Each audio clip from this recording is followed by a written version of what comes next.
जी सेठी साहब, सबसे पहले मैं तो आपसे आगाज़ करूँगा शहबाज़ शरीफ साहब की हिकमत अमली और सियासत से। लगता है कि गाड़ी जो है वो कहीं फँस गई है, उसके पहिए जो हैं, टायर फ्लैट हो चुके हुए हैं और मैकेनिक मिल नहीं रहा और वो वहीं की वहीं खड़ी है और कभी वो बुलाते हैं, कॉल करते हैं एसओएस की, कभी वो राब्ता करते हैं, दोस्तों से मुलाकात करते हैं, लेकिन आगे बढ़ नहीं रही गाड़ी मुफ़ाहिमत की, फँस चुकी है। रजा जो है वो पुराना गाना जो है ना इंडियन, हाँ। गेर गड्डी का अड़ गया तक्का लाउंदी नो। हाँ, तो वो ये धक्का नहीं लग रहा। तो ये धक्का सेठी साहब से पूछते हैं शायद ये लगवा दें कहीं उनका। नहीं, मैं कौन होता हूँ धक्के लगवाने वाला। मैं तो तब तबसरा ही कर सकता हूँ। आपने कहा जी गाड़ी रुक गई है।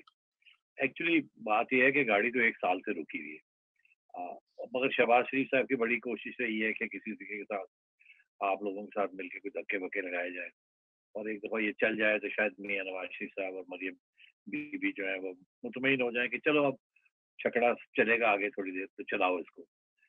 मगर वो क्रैंक मारते हैं, वो चलती है, उसके बाद उसके खड्डा आता है, वो रुक जाती है वो। तो गवर्नमेंट का तो काम ही ये है कि खड्डे पे डाल दो। इसलिए इसमें कोई शक नहीं है कि गाड़ी चल नहीं रही है और दिस इज़ अनफॉर्च्यूनेट बिकॉज़ इससे मतलब इसका ये है कि शहबाज शरीफ का जो बयानिया है, वो पिट रहा है और अगर वो पिट रहा है तो उसका नुकसान, फ़ायदे जो हैं वो हम डिस्कस कर सकते हैं।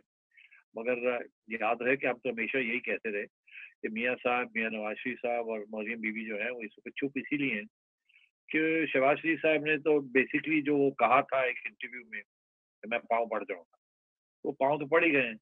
अब जब कोई बंदा पाँव पड़ जाए तो बंदा कहता है अच्छा यार करके देख लो। पहले भी आपको बताया था, समझाया था कि इससे काम नहीं चलेगा, ये सिर्फ टाइम गेन कर रहे हैं और मगर वो कहते हैं नहीं और इस लीडरशिप में इंक्लूडेड जो कहते हैं नहीं, नहीं, नहीं मौका देना चाहिए, फिर ट्राई करना चाहिए, फिर ट्राई करना चाहिए। क्योंकि उन्हें एक आदत है ना नून लीग को या मुस्लिम लीग को कि वो एस्टैब्लिशमेंट की पार्टी इतने साल रही है, मेरा ख्याल है 40 साल तो रही है ना वो पार्टी एस्टैब्लिशमेंट। बिल्कुल। अब उनको आदत नहीं है कि एंटी एस्टैब्लिशमेंट की पोज़ीशन लें वो। और नवाज़ शरीफ साहब ने आके ये शुरू कर दिया काम, तो आधे लोग तो बड़े परेशान हैं कि यार अगर ये हुआ तो हम जाएँगे कहाँ? मगर अब क्योंकि मियाँ साहब ने डट के बात की है और तो लोग ये भी पसंद करते हैं, एक नई पौध भी है पंजाब के अंदर स्पेशली और ऊपर से इमरान खान साहब फेल कर रहे हैं। तो फिर लोग कहते हैं नहीं, नहीं फिर ये मियाँ साहब ठीक ही कहते होंगे। काम तो चल रहा था ना इसको इनको डिरेल कर दिया। तो एस्टैब्लिशमेंट जो है ना वो गड़बड़ कर रही थी। तो क्योंकि कौम भी काफ़ी एंटी एस्टैब्लिशमेंट होती जा रही है। मगर इसके साथ-साथ जो लीडरशिप है नून लीग की वो तो अभी एंटी एस्टैब्लिशमेंट नहीं है। अब क्योंकि मियाँ साहब का वोट उनका है, मरियम बीबी बड़ी पॉपुलर है, तो वो खुल के आम बात नहीं करते मगर अंदर से तो खौफज़दा हैं कि यार अगर ये एस्टैब्लिशमेंट के साथ हम ऐसे ही खड़े रहे, तो पहले हमारे साथ जो हशर हुआ और आगे जाके फिर और 7 साल ना बाहर बैठना पड़ा। तो ये सियासतदान तो उनके लिए तो ये मौत होती है, सियासत से बाहर बैठना। तो इस किस्म की सिचुएशन है, मगर बिलावल और शहबाज शरीफ साहब दोनों ने बाजी लगाई हुई है। अब बिलावल की तो बात समझ आती है सबको कि अगर वो नई एस्टैब्लिशमेंट का साथ देंगे तो छुट्टी हो जाएगी उनकी गवर्नमेंट की। एक सेकंड के अंदर हो जाएगी। फवाद चौधरी साहब तो हर रोज धमकी दे रहे होते हैं। अब ये कह रहे हैं कि जो एनएससी के वार्ड के पैसे हम दे रहे हैं वो भी चोरी हो रहे हैं और उसको भी मॉनिटर करना चाहिए।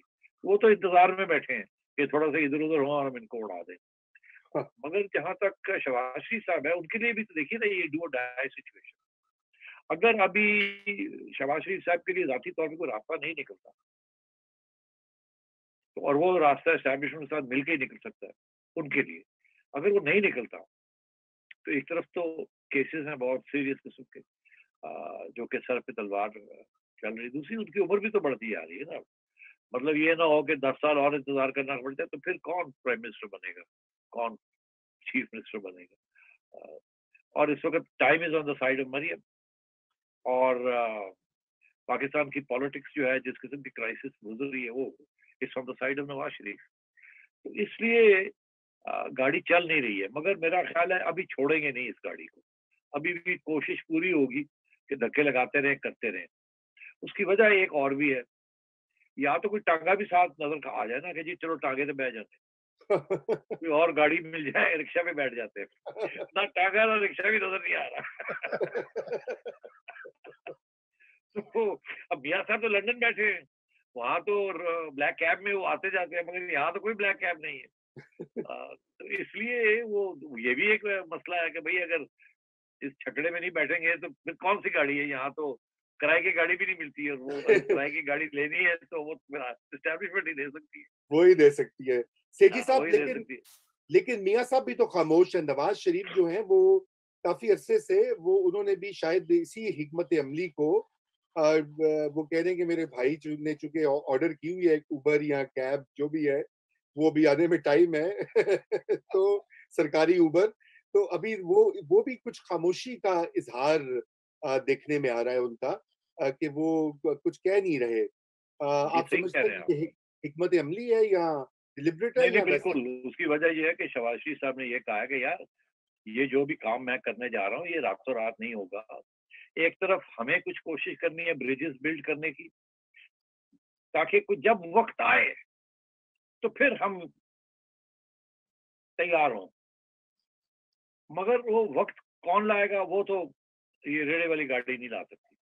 वो वक़्त आएगा जब इमरान खान अपने वज़न पे ही गिर जाएगा नीचे, या इनकी इमरान खान की और एस्टेब्लिशमेंट की कोई लड़ाई झगड़े हो जाएँगे। या कोई ऐसी एक लहर आएगी, अवाम खड़ी हो जाएगी, कोई एक चिंगारी लग जाएगी कहीं जिसके साथ इमरान खान की हुकूमत इन ट्रबल हो जाएगी, या कोई ना कोई ऐसी चीज हो जाएगी जिसकी आप और मैं अभी डिस्कस नहीं कर सकते, बिकॉज वो इतने फैक्ट्स नहीं है हमारे पास। मगर पाकिस्तान की तारीख में जब आप एक्सपेक्ट नहीं कर रहे होते ना कोई चीज हो जाती है।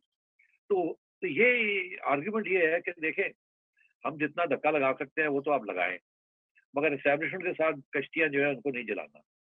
कल को कोई ऐसा वाकया हो गया जिसकी वजह से इमरान खान और एस्टेब्लिशमेंट के दरमियान तो मसला बन जाता है, और एस्टेब्लिशमेंट ये सोचती है कि इसके साथ रह नहीं सकते, या इमरान खान बगावत कर जाते हैं कि मैं नहीं मानता, मैं नहीं जानता, और कुछ कर देते हैं, तो फिर we should be waiting in the wing. इसलिए मैं समझता हूँ कि ये दो पहलू देख के तो शहबाज शरीफ साहब को मौका मिल रहा है कि चले चले चले देख लेते हैं।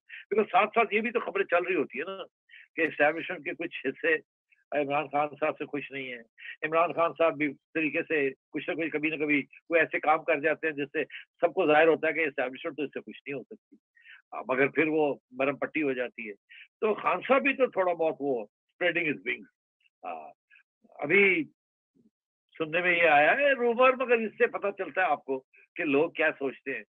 वो ये कि जी, किसी ने पूछा खान साहब को कि आप फिक्रमंद क्यों नहीं है, ये बजट के दौरान कोई गड़बड़ ना हो जाए। नजम सेठी ने इदारिया लिखा है कि जी शायद कोई गड़बड़ हो जाए। पहली बात तो मैंने लिखा नहीं, दूसरी बात यह है कि किसी की जरूरत नहीं है इमरान खान साहब के आगे मेरा नाम ले, मगर कहानी तो मैंने बनानी है ना, तो कहानी बना रहा हूँ। तो उसमें यह कि खान साहब ने आगे से जवाब दिया, मैं क्यों फिक्र करूँ, मुझे क्या जरूरत है फिक्र करने की, मैं आराम से बैठा हूँ। जो लोग 1500 अरब रुपए ले रहे हैं बजट से, वो बचाएंगे इस बजट को, मुझे बचाने की क्या जरूरत है। आप समझ रहे हैं कि उनका इशारा क्या था, कौन ले रहा है 1500 अरब रुपए। तो बात यह है, वो कह रहे हैं जी जिन्होंने लेने हैं वो बचाए, मुझे क्या है, मैं आराम से बैठा हूँ, अल्लाह का खैर कर लो। तो इस किस्म की सूरत हाल है।